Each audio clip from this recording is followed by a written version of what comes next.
Dear Karen, there is so much I wanted to tell you.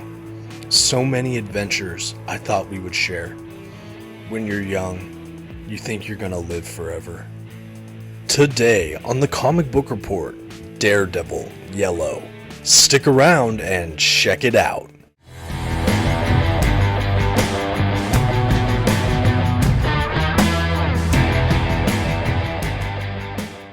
Greetings all, my name is Dominic and you're tuned in to the Comic Book Report, where we review comic books and graphic novels so you can get an idea of what to read.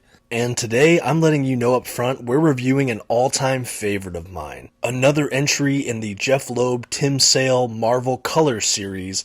I am of course today talking about Daredevil Yellow. So go ahead and sit back, settle in, and let's get started on today's review. First, some quick facts about today's collection. The issues in this volume were written by Jeph Loeb and illustrated by Tim Sale. The issues collected were first published by Marvel Comics beginning in 2001. This volume itself collects Daredevil Yellow, issues 1 through 6, and finally, this standard-size trade paperback comes in at 168 pages. At this time, I'd like to issue a brief spoiler warning. I will be flipping through today's collection as well as commenting on plot points. You've been advised. Okay, and without further ado, here's your first look at that trade paperback today.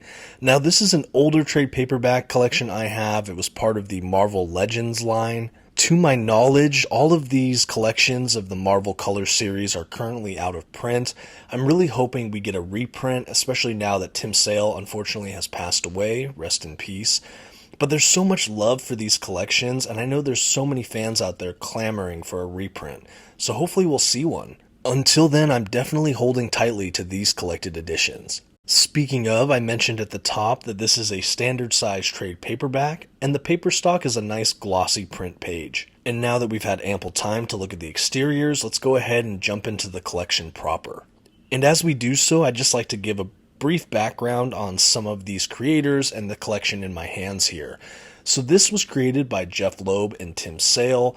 This iconic comic book duo is responsible for work on these Marvel Colors series. Things like Spider-Man Blue, which I reviewed for my channel last year, along with this Daredevil Yellow, Hulk Gray, and I believe they even did a Captain America White, though I haven't read that one. And over on DC's side of the fence, they're really famous for Batman The Long Halloween, Batman Dark Victory, and the Batman Haunted Night collection, all of which I've reviewed on my channel in the past.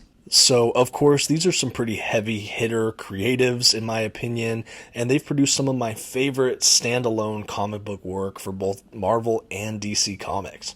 And Daredevil Yellow is definitely amongst them, especially with Daredevil being my absolute favorite superhero character. As far as what Daredevil Yellow is, it's a very familiar and simple premise that is executed expertly in my opinion. It has a frame narrative and all of the setup is very similar to what you've seen in Spider-Man Blue if you've read that.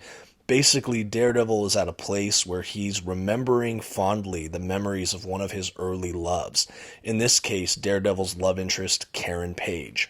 This entire volume is Daredevil writing a sequence of letters to Karen Page, reflecting on his time with her, his past, his love for her, and even his love for his father. In this, we have some beautiful throwbacks to the Silver Age of the Daredevil comics and how some of these character relationships first started, grew, and we got a good sense of his origin even in this. In this way, it is very similar, again, to Spider-Man Blue and Peter Parker reflecting on Gwen Stacy.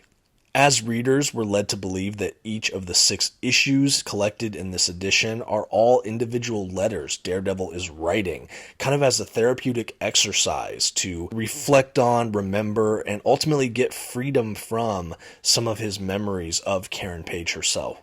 Like Spider-Man Blue, this lends a kind of melancholic beauty as far as the tone goes to the whole work in general. It's a really beautiful reflection on a young kind of romance and relationship in the life of Matt Murdock, Daredevil, that was so special to him and was not replicated elsewhere. Throughout his letters, we also have a lot about his father battling Jack Murdoch, the boxer. We see him early on in some of the origin issues in the first letter, but we also hear a lot of his life lessons or memories of him throughout the whole book, as this idea that Daredevil carries so much of his father still with him, in the same way that he also carries Karen Page, although obviously still different. They even reflect on that once where he says, "I loved you both so much, but in very different ways." So while this is a book that ultimately honors his love for Karen Page, there's also a lot about his love for his father and him kind of finding himself as a new superhero. The title Daredevil Yellow comes from, ultimately the colors in his original costume, which were a yellow, red, and black. And that's the costume you see him in for most of this story. In the flashbacks, you see him in that first yellow Daredevil costume. We also know that these are the colors of battling Jack Murdoch, his father. And I actually think it's even a clever nod for the man without fear to be in yellow. The idea, to be cowardly or yellow, like a chicken, so to speak. I think that there might be something there too for the man without fear and calling the book Daredevil Yellow. At any rate, that's really what this book is about. It's really a framed narrative where we get to look back on some of his memories as he reflects, and we get to see a lot of throwbacks and reimagining of some Silver Age characters and even some Silver Age issues specifically. Like when Fantastic Four hires Nelson and Murdoch's services, his battle with Electro, his battle with the Purple Man, his battle with Owlman. A lot of these interactions are based on first appearances and early issue comics in the actual Daredevil series back in the Silver Age. One thing as well I'd like to bring up about Daredevil Yellow that I think elevates it in some ways that Spider-Man Blue did not have is that in addition to this kind of beautiful melancholic look at his past, Daredevil Yellow also integrates this kind of noir feel. I'm not sure if it's the light through the shuttered blinds of a law office or the kind of dark grime you see in some of the cityscapes or the color palette they use, but there's something here that really speaks to this noir element. We get a lot of these dark, beautiful cityscapes, the city at night. There's this haunting scene where Daredevil watches someone get electric chaired. And again, I don't know if it's the overall internal monologuing that's happening and the kind of exposition narrative in this, but something about the blending of all these elements gives a distinctive crime noir feel in the midst of this sweet but sad love story. All of these elements work to the good of this book here that has a very complex and nuanced tone and set of themes. I think that again, it feels a little more complex than Spider-Man Blue, and I love it for that. The watercolor art style of Tim Sale is unparalleled, and frankly, some of the strongest of his work in my opinion. The dark cityscapes and even the yellowed kind of palette in a lot of this book are so striking to me. It really is an absolute treat. And when it's coupled with Jeph Loeb's incredible dialogue, sense of voice, it's just a powerhouse of a book. Another aspect I liked, even though this does feel in ways very similar to Spider-Man Blue, as I mentioned earlier, it's also decidedly Daredevil. This really honors his legacy, his character, his history, and his sense of voice and place. I think the characters all feel true to who they are in other incarnations of Daredevil and in the history and his whole continuity. These are definitely these characters with their own voices. So to have that in the same style as what we saw in Spider-Man Blue is really a triumph. Admittedly, I might be a tad biased here as Daredevil again is my favorite character, but I feel like they at least matched the level of Spider-Man Blue with this Daredevil Yellow collection. In fact, my only real criticism is the fact that Daredevil Yellow is not currently in print. This is an absolute classic to me, and I think that as we approach the end of the review here, it's time to go ahead and give this collection a grade. For an absolutely unparalleled art experience, coupled with a strong sense of character voice, this romantic yet gritty noir easily gets an A from the Comic Book Report. Do not miss out on Daredevil Yellow.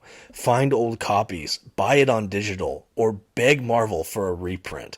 This is not one to be missed for Daredevil fans and fans of Jeph Loeb and Tim Sale.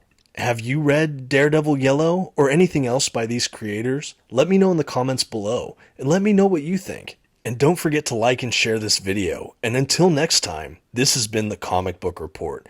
Thank you so much for watching, and until next time, have a good one.